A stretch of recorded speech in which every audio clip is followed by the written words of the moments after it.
Taekwondo गेलेनाय बिथिङाव लाइमोनफोरखौ जौगाखांहोनायनि खामानि मावनो क'क्राझार जिल्ला Taekwondo एसोसिएशनखौ गोदानै दाफुंनानै लादों। सालाखाथिनि खालिबारि रायजोआरि नब्लाङाव दिनै सानजौफुआव मोनसे जर'खा हाबाफारिनि गेजेरजों ओनसोलाव Taekwondo गेलेनाय बिथिङाव खामानि मावनो आरो लाइमोनफोरखौ गेलेनाय फारसे गोसो जाहोनाय थुलुंगाखां हाबाफारिफोर मावनो थाखाय दिनै बे आफादखौ दाफुंनानै लायो। गोदान आफादाव बिद्युत रायखौ आफादगिरि आरो दीपज्योति बर्मनखौ गाहाय नेहाथारि आरो माखासे सोद्रोमा महरै थिसननानै बे गोदान आफादखौ दाफुंनानै लायो।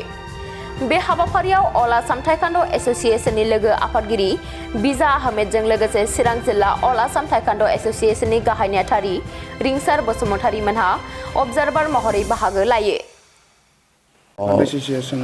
আজি क'क्राझार डिस्ट्रिक्ट Taekwondo एसोसिएशनটো फर्म हल निउली ধুনীয়াকৈ হৈছে। ইয়াতে কমচি 25 জনৰ পৰা 30 জন সদস্য একগত হৈছে আৰু মই যেহেতু মোক অবজাৰ্ভাৰ হিচাপে অল আসাম Taekwondo সন্থাই পঠাইছে মাননীয় হিৰণ্য কুমাৰ শইকীয়াই আৰু তেখেতৰ নেতৃত্বতে জিলা Taekwondo সংগঠন হ'ল বৰ সুন্দৰভাৱে হৈছে আৰু আশা ৰাখিছোঁ নিউ জেনেৰেশ্যনখিনি ধুনীয়াকৈ এই খেল জগতত আগবাঢ়ি যাব পাৰিব। আৰু সদৌ অসম Taekwondo সন্থা একচুৱেলি অলিম্পিক ৰিকগনাইজ এইটো এফিলিয়েটেড বডি হয়। তেওঁৰ নেতৃত্বত হ'ব মাননীয় হিৰণ্য শইকীয়া তেখেতৰ আণ্ডাৰত আৰু আমাৰ বলেন চিটিয়া পেছে সভাপতি তেখেতৰ তেওঁলোকৰ নেতৃত্বতে থাকিব এখন আৰু সুন্দৰভাৱে আগবাঢ়ি যাব বুলি মই এটা দৃঢ় বিশ্বাস আৰু আশা কৰিছোঁ চবৰ ওপৰত। সভাপতি আমাৰ উদ্দেশ্য একচুৱেলি মেইন কথা হ'ল কি খেল জগতত আগবাঢ়ি যাব লাগে। আমাৰ ল'ৰা ছোৱালী একচুৱেলি খেল জগতত আগবাঢ়ি যাব লাগে, খেলিব লাগে।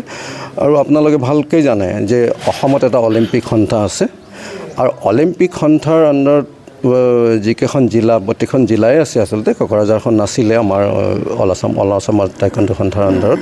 গতিকে এতিয়া নিউলি হ'ল।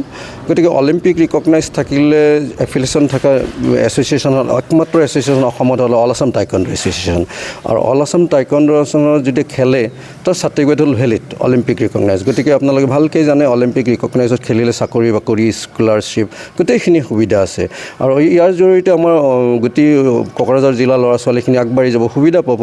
সেইটো আশাৰে একচুৱেলি বেলেগ একো নাই আৰু খেল জগতত আগবাঢ়ি যাব লাগে ল'ৰা ছোৱালী বেছ মানে থেংক ইউ। एसोसिएशन गोदानै नोंथांमोना दाफुंनानै लादों मा उद्देश्यखौ लानानै आरो सोरखौ बिबान होनानै नोंथांमोना बे हाबाफारिखौ अलरेडि जोंना vice president all Assam Taekwondo एसोसिएशननि बिजय आहमेद सारा बुंलांखाबाय। TFI Taekwondo फेडारेशन अफ इन्डियानि भाइस प्रेसिडेन्ट जोंनि आसाम Taekwondo एसोसिएशननि जेनेरेल सेक्रेटारि हिरण्य सारनि दिनै दैदेननायाव जोंनि दिनै क'क्राझार डिस्ट्रिक्ट Taekwondo एसोसिएशना गोदान फर्मेशन जाबाय बा बडि जाबाय। बाहाय जोङो बहुत गोजोननाय मोन्दों। बहुत बोसोर दिनै जालांबाय Taekwondo एसोसिएशना क'क्राझाराव जोंनि आसाम अलिम्पिक एफिलिएटेड गैयैनि जाहोनाव बहुत गथ'फ्रा दिनै नेशनेल गेम्स गेलेनायनि गोजानाव थानांदोंमोन। थ' एबार जोंनि थाखाय गोग्गानाव बाथ्रा एबारबो क'क्राझार डिस्ट्रिक्टनिफ्रायबो जोंनि नेशनेल गेम्सफ्राव बाहागो लागोन बायदि जों नुहुरो। मानो होनबा जोङो बहुत चेम्पियनशिपफ्रावनो नुबोदों क'क्राझार हिसाबै बहुत मोजां गेलेगिरि दंमोन। खिन्थु जोंनि बे एफिलिएटेड गैयैनि जाहोनाव जोंनि क'क्राझार डिस्ट्रिक्टनिफ्राय बहुत गथ' गथायफ्रा गावनि जिखिनि पारफरमेन्स मोजांबाबो गेलेनो हायामोन। मानो होनबा आसाम अलिम्पिक एफिलिएटेड गैयाबा आसाम अलिम्पिक Taekwondo एसोसिएशन जोंनि जे आसाम Taekwondo एसोसिएशन दङ बियो आसाम अलिम्पिकजों एफिलिएटेड दंखाय जोंनि क'क्राझार Taekwondo एसोसिएशना एफिलिएटेड गैयैनि जाहोनाव गेलेनो मोनामोन। थ' दा मोजां बाथ्रा जोंनि दा TFI नि आन्डाराव आसाम अलिम्पिकनि आन्डाराव क'क्राझार डिस्ट्रिक्ट Taekwondo एसोसिएशना फैबाय। आं मिजिंथियो खम समावनो जोंनि क'क्राझारनिफ्राय मोजां गेलेगिरि ओंखारगोन आरो नेशनेल गेम्सआव गेलेनो हागोन बेखौनो आङो आसा खालामनानै दिनै आरो आं गोजोननाय बावदों दिनै जोंनि आसाम Taekwondo एसोसिएशननि जेनेरेल सेक्रेटारिखौ आंखौ बाहाय क'क्राझार डिस्ट्रिक्ट गोदान बडि बानायनायाव अबजार्भार हिसाबाव हरनायनि थाखाय बेखिनि।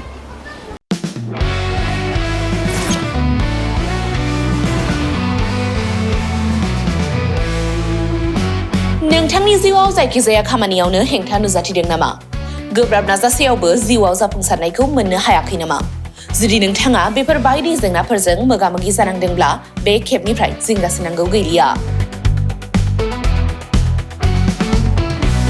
मुलुग दरबाराव तन्त्र मन्त्रनि थाखाय बयनिख्रुइबो मुंदांखासिन थावनियानो जादों मायां। मायांखौ साधु बिद्यानि रायजो होननानैबो मिथिनाय जायो।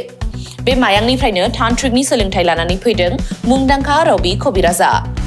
बिथांनिफ्राय नोंथाङा नोंथांनि जिउनि गासिबो रोखोमनि जेंना-जेंसिफोरखौ सुस्रांनानै लानो हागोन।